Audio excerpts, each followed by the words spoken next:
Hello everyone and welcome back to part B of Arapahoe Basin's Insider's Guide.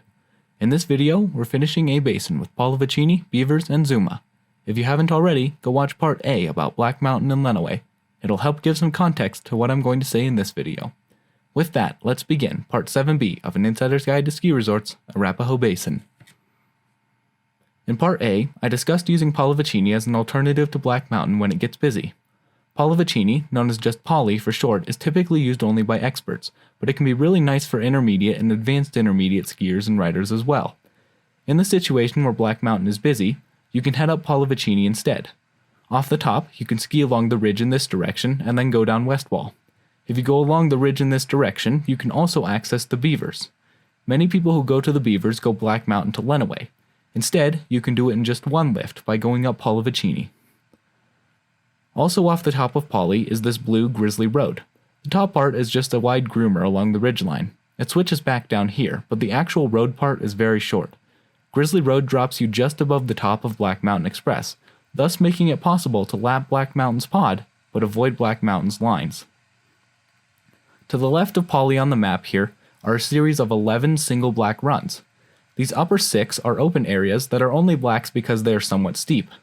These lower 5 are more of tree runs, save for Standard, which is a normal mogul black. The other 4 lower black runs drop you onto Upper Exhibition, from which you can cut across and hit Ramrod or High Noon if you like.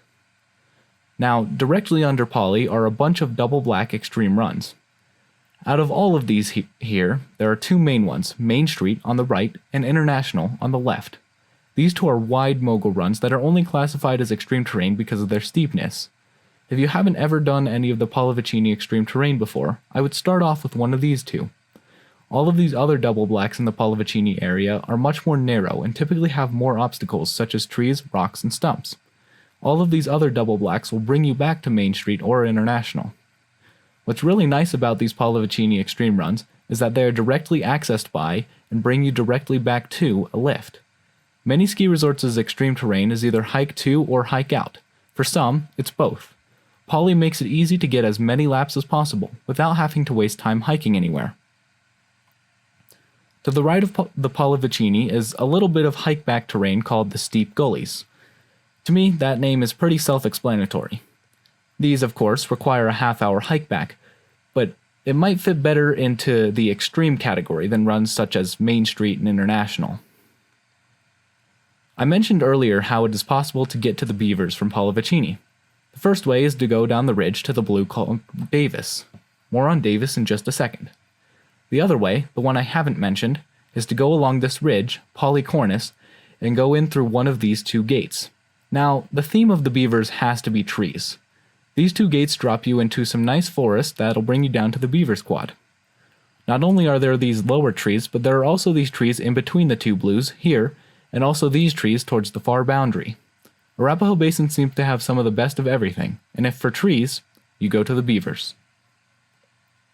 Now, the Beavers has 2 blue groomers.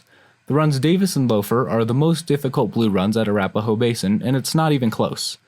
Were A Basin to use a different rating system, these 2 runs would definitely be double blues or blue blacks due to their steepness. Because these runs are so steep, they can also get extremely icy. If it's been a bit since fresh snow, I would suggest hitting these runs in the morning. The blues in Zuma and in Lenawee are much better laps than Davis and Loafer.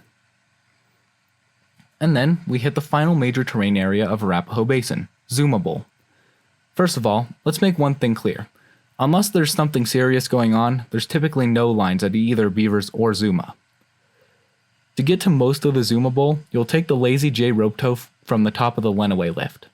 The most popular runs off of the Zuma Bowl are these blues off the top of the toe in the Zuma Quad. Larkspur and Columbine are nice groomers. Larkspur, where it bends right here, goes uphill a ways up this ridge, so start picking up some speed once you get to the bottom of this valley, right about here. Ned's Cache and Minor Glade are tree runs, good for intermediates who want to start getting into more advanced stuff.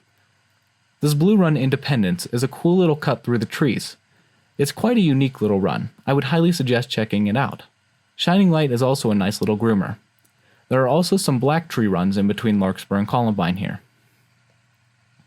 Over on the left here, you can traverse along this ridge to hit all of this extreme terrain. Some of these runs are more of chutes, but for the most part, this ridge is entirely a whole big open cliff. Also from this ridge, you can access these tree runs down here. From the bottom, you'll hike back up a few minutes for access to the Zuma Quad.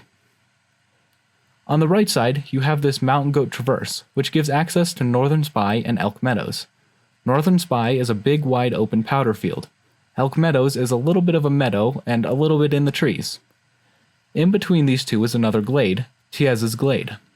More glades are also accessible down below here, along with access to more hike-back terrain. Well, that's about it for Arapahoe Basin. Thank you all so much for watching. Please leave any questions down below. All my love, I'm out.